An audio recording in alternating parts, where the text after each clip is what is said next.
आधा हिस्सा जिसके बगैर सच पूरा नहीं होता वो है अर्ध सत्य।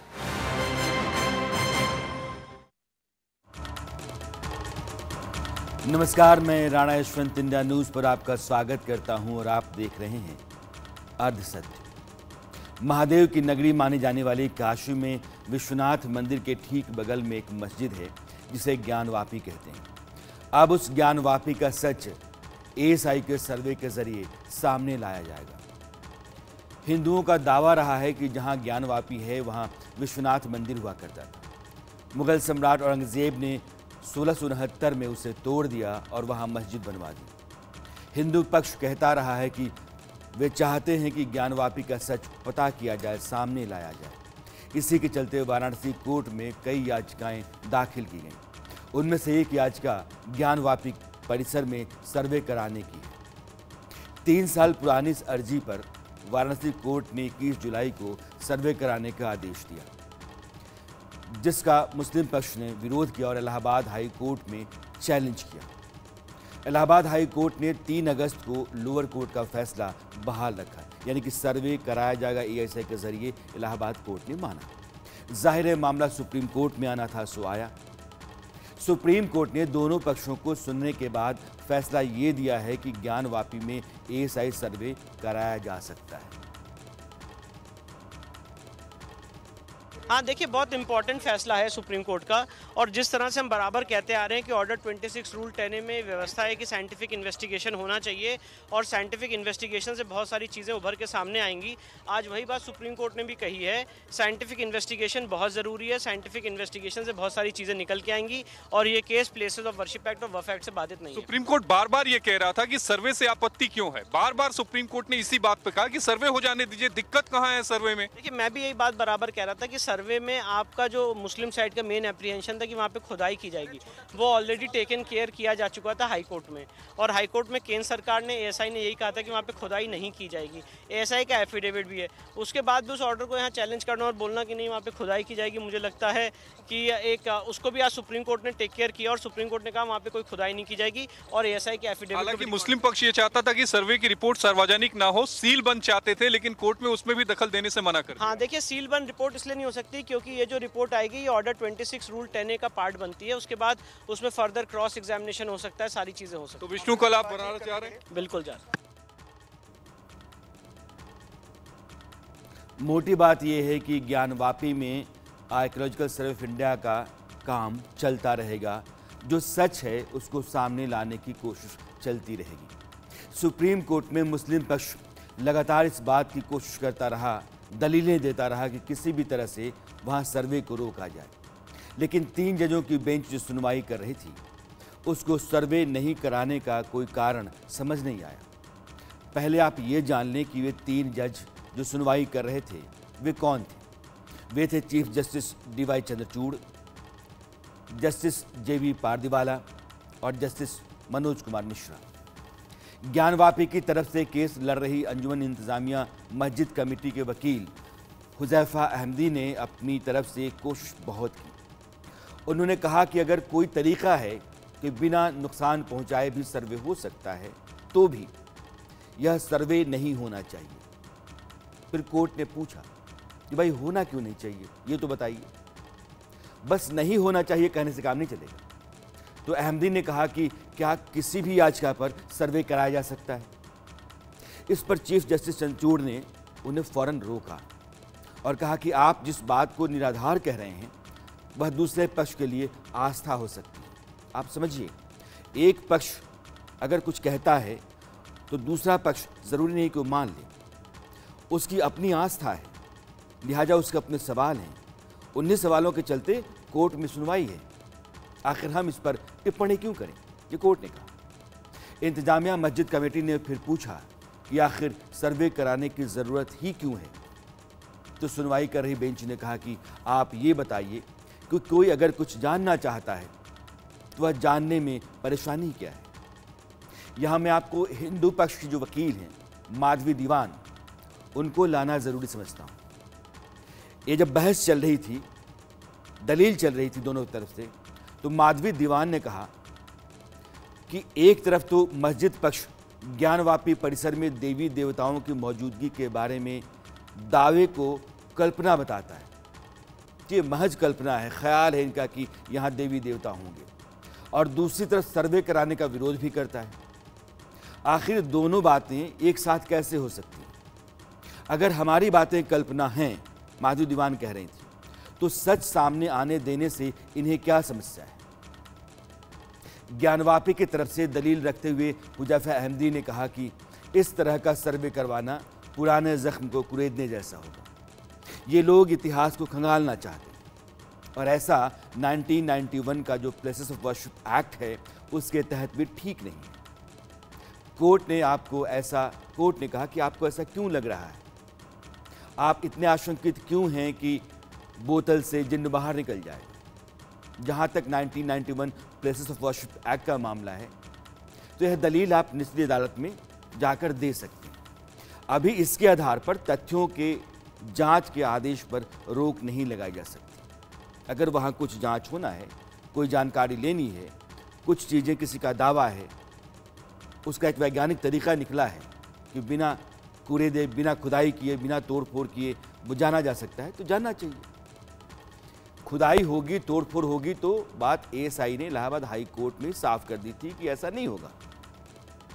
हम जीपीआर टेक्निक का इस्तेमाल करेंगे, कहीं कुछ खोदने तोड़ने की जरूरत नहीं होगी। सुप्रीम कोर्ट ने कहा कि जब कुछ टूटेगा फूटेगा नहीं, तो फिर किस आधार पर सर्वे रोका जाए? हुजैफा अहमदी की तरफ से सर्वे के विरोध में लगातार दी जा रही दलीलों को देखते हुए जस्टिस पारदीवाला ने सुझाव दिया। उन्होंने कहा कि एएसआई की रिपोर्ट को सीलबंद लिफाफे में ही कोर्ट को सौंपने का आदेश दिया जा सकता है। इससे होगा ये कि फिलहाल वह रिपोर्ट सार्वजनिक नहीं हो सकेगी। इस पर अहमदी यानी कि जो ज्ञानवापी पक्ष के वकील थे, उन्होंने पहले तो सहमत होने से इनकार किया, लेकिन सुनवाई के अंत में जब उनको यह लगने लगा कि सुप्रीम कोर्ट सर्वे पर रोक नहीं लगाने जा रहा है, तो उन्होंने बार बार ये गुजारिश की कि कम से कम सर्वे की रिपोर्ट को गोपनीय बनाए रखने का आदेश दिया जाए। लेकिन सुप्रीम कोर्ट ने इसे औपचारिक आदेश में शामिल नहीं किया। उसने कहा जरूर कि पूरी रिपोर्ट सीलबंद लिफाफे में कोर्ट के सामने जानी चाहिए।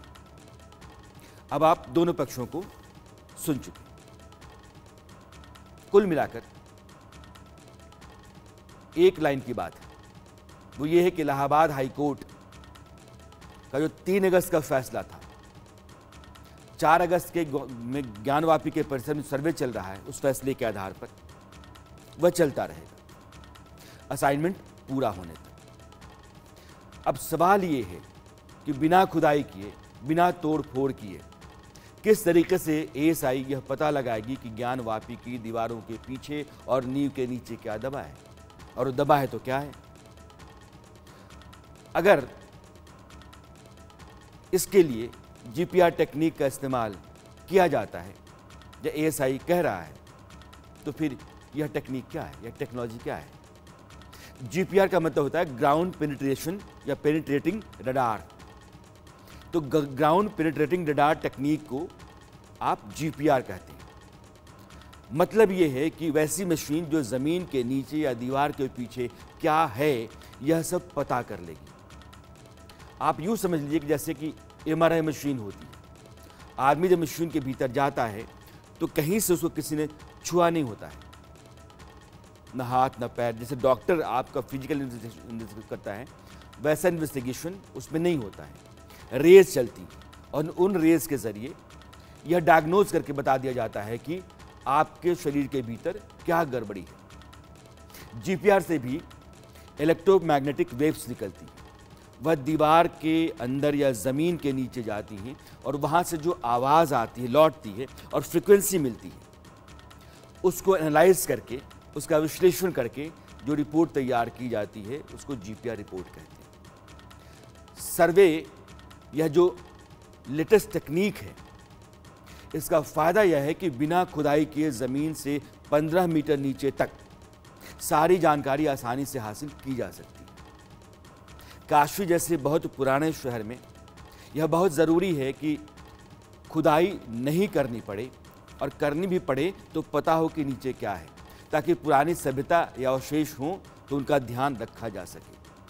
ऐसी महत्वपूर्ण जगहें भी होती हैं जहां ऐतिहासिक धरोहरें दबी होती हैं और उनके खुदाई में नष्ट होने का खतरा ज़्यादा रहता है। अगर मैं लागत की बात करूं तो 1 किलोमीटर के दायरे में जीपीआर सर्वे अगर आप करते हैं तो 10,000 रुपये तक का खर्च बैठता है।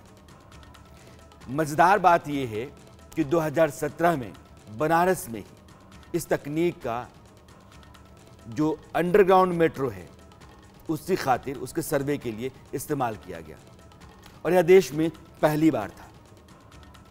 इस बार ज्ञानवापी में सर्वे के लिए आईआईटी कानपुर की टीम लग रही है, क्योंकि जीपीआर की टेक्नोलॉजी की जानकारी या माहिर उसके लोग हैं।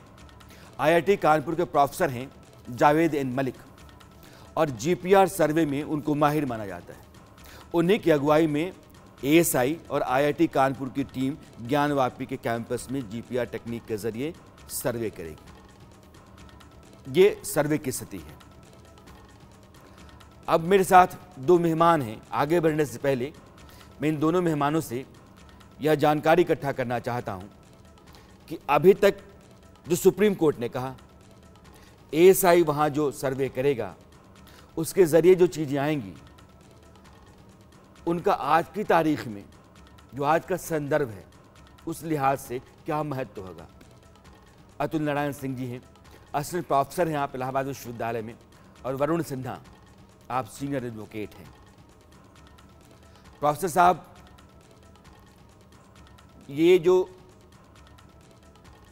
बिना खुदाई किए और जीपीआर टेक्नोलॉजी के जरिए यह जानने की कोशिश की जा रही है या की जाएगी कि ज़मीन के नीचे, नींव के नीचे, दीवार के पीछे क्या है, इस टेक्निक में कैसे पता चलेगा कि जो नीचे है या दीवार के पीछे है वो किस धर्म का है?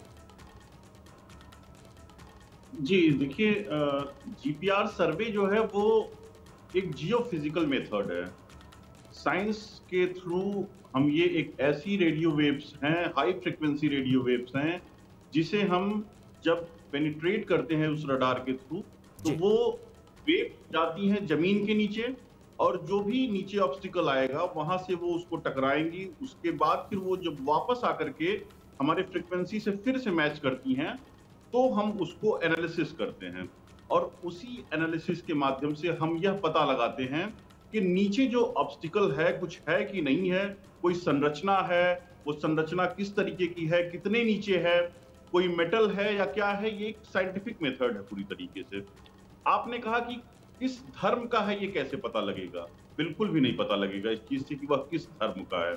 अब मुझे दूसरी बात ये है सीमाएं हैं कि क्या उसकी डेटिंग के अंतर्गत उसकी डेटिंग का पता हो सकता है कि वो कितना पुराना है? जी, उसके लिए कार्बन डेटिंग करनी होगी। उसमें मेनली हमें यह पता लगाने के लिए जीपीआर की उसके नीचे क्या कोई मलबा दबा हुआ है, क्या मंदिर तोड़े गए हैं तो उस मंदिर के नीचे के मलबे पर यह मस्जिद बनाई गई है कि नहीं बनाई गई है, अगर वह बनाई गई है तो वो मलबा कितना नीचे तक गया हुआ है। इन सभी चीजों को वस्तु स्थिति अगर जाननी है उसके लिए जीपीआर सर्वे एक सबसे बेहतरीन तकनीकी है। और इसी की टोपोग्राफी जब कर लेंगे हम, इसकी एनालिसिस कर लेंगे, इसके माध्यम से फिर जो अगर नीचे है कुछ ऑब्स्टिकल तो वहां से ऐसी तकनीकें भी हैं कि उस मटेरियल्स को हम कलेक्ट करके वहां को उसकी डेटिंग करा करके भी हम उसको पता कर सकते हैं कि वो कितनी पुरानी है और किस तरीके से संबद्ध है। मेरे दर्शकों को बताइए, चूंकि आपकी जानकारी बहुत अच्छी है। फर्ज कर लीजिए कि एक मंदिर रहा कभी, उसको ढहा दिया गया और उसके ऊपर कोई मस्जिद बना दी गई, तो आपकी जो टेक्नोलॉजी है ये बताएगी कि जो नया ढांचा तैयार हुआ उसके नीचे कोई पुराना ढांचा था कि नहीं था। बिल्कुल यही पता लगाने के लिए जीपीआर सर्वे का सहारा लिया ही जा रहा है कि जो संरचना, क्योंकि औरंगजेब 1669 के आसपास ये संरचनाएं बना रहा है, उससे पूर्व अगर हम ये दावा करते हैं कि वहां पर हमारे मंदिर थे, वहां पर एक मंदिर की संरचनाएं थी और उनको ढहा करके वो चीजें अगर बनाई गई तो यह संभव ही नहीं हो सकता कि उस संरचना को पूरी तरीके से नीचे से जमीन के निकाल दिया गया हो। तो नींव समेत खत्म तो नहीं किया जा सकता है। एक और बात, फर्ज कर लीजिए कि उस मलबे के नीचे, बहुत नीचे, चूंकि 15 मीटर तक की स्कैनिंग हो जाती है, तो मलबे के नीचे अगर मूर्तियां पड़ी हैं या हिंदू धर्म प्रतीक चिन्ह पड़े हैं तो क्या वो हूबहू दिखाई पड़ सकते हैं? जी नहीं, उसमें कौन से मेटल हैं ये भी नहीं पता लग सकता। मेटल है कि नहीं है ये डिटेक्ट हो सकता है। अगर नीचे मेटल्स दबे हुए हैं तो वो मेटल पता लगेंगे कि नीचे मेटल्स हैं, नीचे कोई स्ट्रक्चर है, ये चीजें पता लग जाएंगी। लेकिन वो मेटल कौन सा है ये चीजें जीपीआर टेक्निक से हम नहीं पता लगा सकते। यानी कि जमीन के नीचे जो है जैसा है उसका एक ब्लूप्रिंट आपको मिल जाता है। हाँ जी, ब्लूप्रिंट मिल जाएगा, बिल्कुल जी। अब मैं वकील साहब के पास आऊंगा, बस अपने दर्शकों को 2 मिनट के लिए कुछ बता देना चाहता हूं और फिर हम सिन्हा साहब के पास आते हैं। ज्ञानवापी में सर्वे का काम चल रहा है। अभी आपने ये जाना कि जो ग्राउंड पेनिट्रेटिंग सिस्टम है, रडार जिसको जीपीआर कहते हैं, वो कैसे काम करता है और ऐसी तरीके से ज्ञानवापी के भीतर सर्वे हो रहा है और वो सर्वे चल रहा है। एएसआई के जो 40 मेंबर्स की टीम कुल 8 गाड़ियों में कड़ी सुरक्षा के बीच सुबह 7:30 बजे ज्ञानवापी पहुंची। सर्वे के दौरान सुरक्षा के लिहाज से गोमती जोन की पुलिस को भी बुला लिया गया था। शुक्रवार होने के चलते जुमे की नमाज भी होती है, इसलिए ज्ञानवापी परिसर के बाहर और अंदर पुलिस का भारी बंदोबस्त किया गया था। मौके पर पुलिस कमिश्नर भी नजर आए।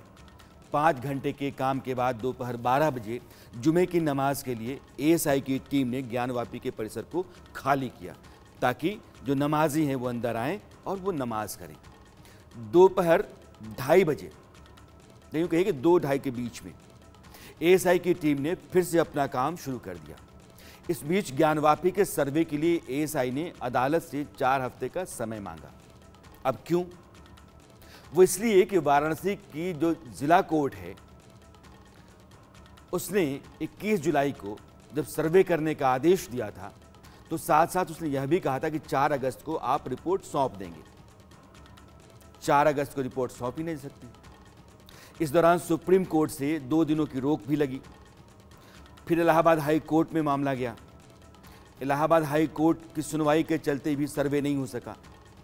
इसलिए यह जो समय का ज़ाया हुआ, एएसआई को समय चाहिए। यह बात उसने जिला जज के सामने या उस कोर्ट में कही और कोर्ट ने भी कह दिया कि ठीक है, आप 4 हफ्ते का समय ले लीजिए। यह सर्वे घंटे 2 घंटे 2 दिन की नहीं है। पहले दिमाग में मेकअप कर लीजिए। यह सर्वे लॉन्ग टाइम तक चलेगा। आप लोग भी रिलैक्स हो जाइए। सुबह 7 बजे से कार्रवाई शुरू हुई है। बिना बाधा के एक बिंदुओं पर गहराई से जांच कर रहे हैं। 40 की संख्या है, 4-5 खंडों में है और आराम से कर रहे हैं। वो पढ़े लिखे लोगों को आप छेड़छाड़ ज्यादा नहीं कर सकते। वो आराम से कर रहे हैं, मशीनरी तकनीकी है उनके पास, कर रहे हैं। अभी लंच ले लीजिए 2 घंटे के लिए। और हाँ, आज मुकदमे में तारीख भी है, इसलिए वहाँ पेशी में जाना आवश्यक है।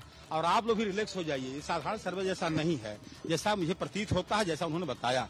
लंबी टाइम लगेगी। अब वो कितने मेहनत कर रहे हैं इसका एहसास उन्हीं लोगों पर है। अयोध्या का सर्वे मैंने देखा नहीं, सुना हूँ। और यहाँ का सर्वे मैं देख रहा हूँ, एक बिंदुओं पर बड़ी ध्यान से देख रहे हैं। यदि एक बिंदु उनको दिखाई दे रहा है, लेख क्या है, उस पर फोटो खींचना, वीडियोग्राफी करना, रिपोर्ट तैयार करना। ठीक है। अयोध्या का सर्वे मैंने देखा नहीं है, लेकिन यहाँ जो कुछ भी हो रहा है ठीक से हो रहा है। आज असद का नाम है एक और अयोध्या।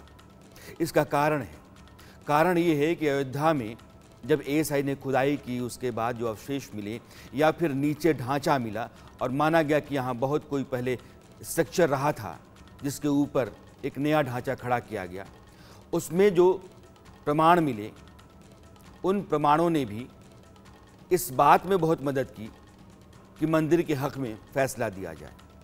और आज ज्ञानवापी में सर्वे शुरू हुआ है एएसआई के जरिए।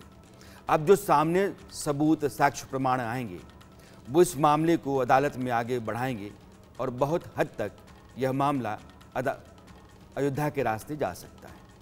इसलिए एक और अयोध्या हमने कहा है। ज्ञानवापी मस्जिद के वजूखाने का वह हिस्सा जो घेरा गया है, जहां कथित तौर पे शिवलिंग है, उस इलाके को घेर दिया गया है, वो संरक्षित है। उसको छोड़कर ज्ञानवापी परिसर के सभी हिस्सों में सर्वे का काम हुआ और मेजरमेंट हुआ।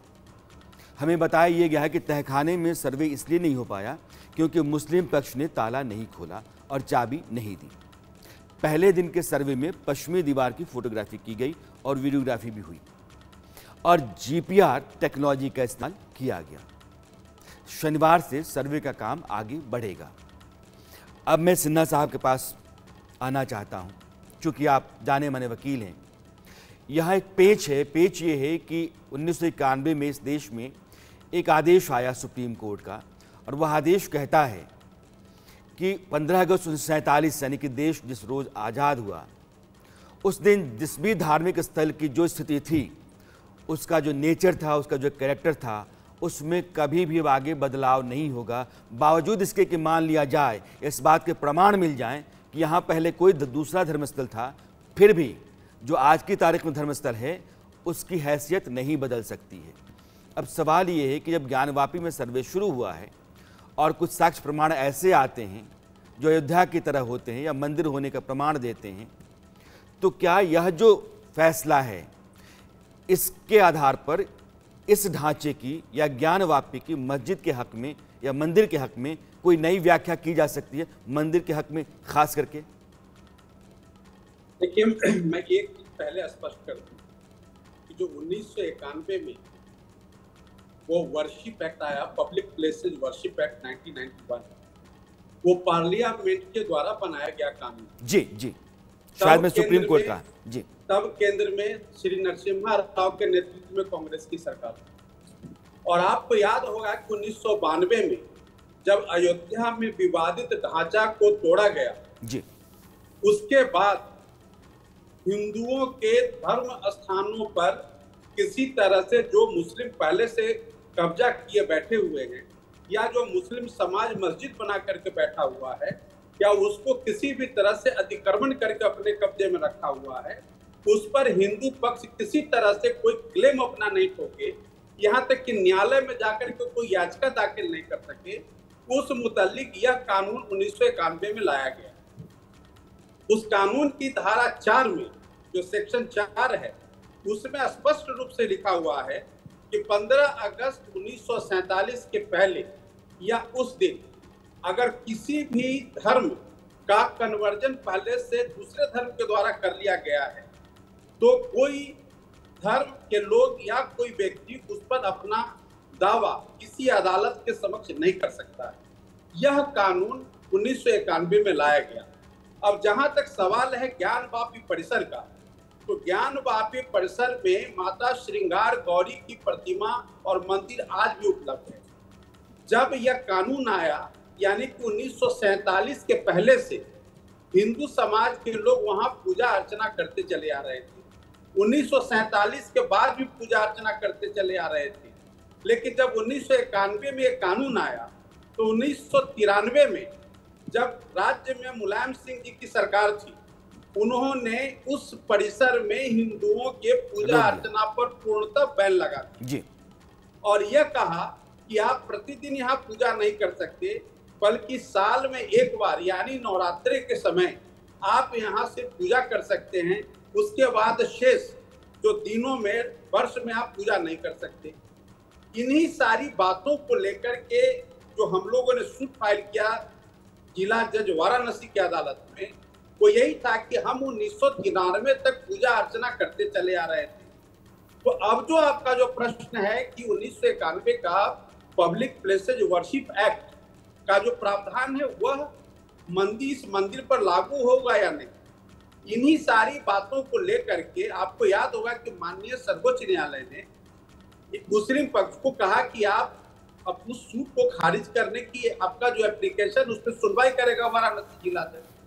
वाराणसी जिला जज दोनों पक्ष को सुनने के बाद गुण दोष के आधार पर मुस्लिम पक्ष को उस एप्लीकेशन को कि यहाँ पर पब्लिक प्लेसेज वर्शिप एक्ट का प्रावधान लागू होता है वो खारिज कर दिया। उसके अगेंस्ट वो हाई कोर्ट गए। अब हाई कोर्ट के बाद वो सुप्रीम कोर्ट में मामला लंबित है, उस पर किसी तरह का रोक सुप्रीम कोर्ट ने नहीं लगाया है। तो ऐसी सूरत में एक जो उनका जो है कहना है कि पब्लिक प्लेसेज वर्शिप एक्ट से यह मुकदमा बाधित है, आज उस पर किसी तरह का रोक नहीं है।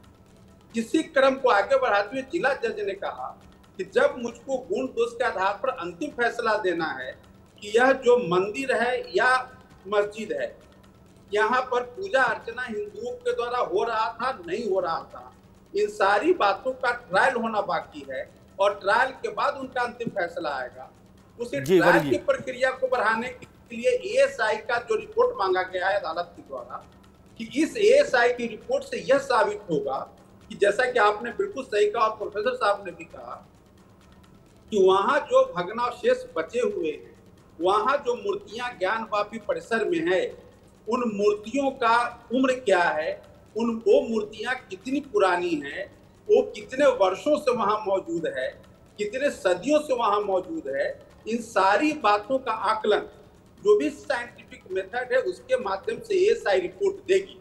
और जब ये रिपोर्ट अदालत के समक्ष आएगा, जो आज माननीय सर्वोच्च न्यायालय ने भी कहा है कि एएसआई अपना रिपोर्ट जिला अदालत को देगी और जिला अदालत जो है इन अकॉर्डेंस विद लॉ यानी कानूनी प्रक्रिया के हिसाब से उसका क्या साक्ष्य के रूप में इस्तेमाल हो सकता है, वो दोनों पक्षों जी वरुण सिन्हा जी, आपने बहुत अच्छे से रखा है, मैं इसलिए आपको सुन रहा था ताकि देश और हमारे दर्शक भी सुने। वरुण सिन्हा जो कह रहे हैं, मुझे लगता है मैं अपने दर्शकों को सीधा सीधा बताना चाहता हूं।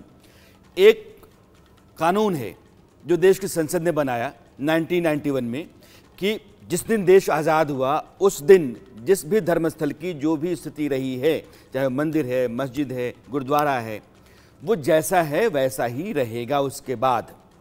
अब आपका कहना यह है कि जब देश आज़ाद हुआ उससे पहले से वो जो ज्ञानवापी है वहाँ श्रृंगार गौरी की पूजा होती रही है। वरुण जी, मैं कहीं भी गुरु को कहीं गलत हो तो बताइए, मैं अपने दर्शकों को बता रहा हूँ। बिल्कुल सही, बिल्कुल सही। तो पूजा होती रही है। तो जब आप 91 में कानून बनाते हैं कि 15 अगस्त से बाद, तो उससे पहले से तो हम पूजा कर रहे हैं, तो मेरा वहाँ क्लेम बनता है। दूसरा ये है कि हम ये कह रहे हैं कि 15 अगस्त 1947 नहीं, उससे पहले से भी हमारा ही क्लेम रहा है। वह तो ढांचा गिरा करके और एक नया ढांचा तैयार किया गया, लेकिन मंदिर का पूजा और मंदिर का जो वहाँ पूजा पाठ है वो बहुत पहले से चलता रहा है। अब वहाँ एएसआई के सर्वे के बाद अगर यह नतीजा निकलता है कि नीचे का अवशेष है जो किसी मंदिर का है, वहाँ मूर्तियाँ कुछ पड़ी होंगी जो बहुत पुरानी हैं, मस्जिद के बनने या नए ढांचे का, औरंगजेब ने जो ढांचा बनवाया उससे पहले का, तो मंदिर की वहाँ जो हैसियत है, उसका अस्तित्व है, वो उस मस्जिद के बनने से पहले का हो जाता है। तो मंदिर में पूजा पाठ का काम चलता रहा और आज़ादी तक वो चलता रहा। और जब आपने 1991 में कानून बनाया उस समय तक चलता रहा। तो नेचर और कैरेक्टर जो चेंज नहीं होगा, तो ये कह रहे हैं कि नेचर कैरेक्टर चेंज करने की बात ही नहीं है, वो तो है ही मंदिर। आप यही कह रहे हैं? बिल्कुल बिल्कुल। मेरा और मैं आपको एक चीज और बता दूं जी कि आज जो वहां पर ढांचा मौजूद है उसके तीन तरफ से आप देखेंगे जो दीवार है जिसके ऊपर मस्जिद का गुंबद टिका हुआ है, वो तीन दीवारें वो मंदिर की दीवारें हैं। तो जो एएसआई रिपोर्ट आएगा वो यही दिखाएगा, जैसा कि हम लोगों ने अयोध्या जी, क्योंकि अयोध्या मामले में भी मैं वकील रहा हूँ हिंदू महासभा का, तो उसमें हम लोगों ने पढ़ा है कि किस तरह से एएसआई ने अपना रिपोर्ट दिया और एएसआई ने वहां जितने भी अवशेष मिले वो अवशेष किस धर्म के हैं, वो उस अवशेष की उम्र क्या है, उस अवशेष को किस तरह से खंडित किया गया, ये तमाम चीजें एएसआई ने अपने रिपोर्ट में कहा। उस रिपोर्ट जी अयोध्या जी के मामले में जी वरुण जी, और उस रिपोर्ट के आधार पर माननीय आज मैंने अरसत एक और अयोध्या सिर्फ इसीलिए किया कि अयोध्या में जब एएसआई की भूमिका शुरू हुई और एएसआई ने लगभग साल भर के भीतर बहुत सारे अवशेष निकाले और यह बताया कि एक पहले से जो ढांचा मौजूद था उसके भग्नावशेष पर एक नया ढांचा खड़ा किया गया और वो आधार बना मंदिर होने का और हिंदू पक्ष में सुप्रीम कोर्ट के फैसला आने का। सिर्फ वही नहीं, लेकिन वह भी आधार बना। ज्ञानवापी का जो मुकदमा है कमोबेश अयोध्या की राह पर चल रहा है।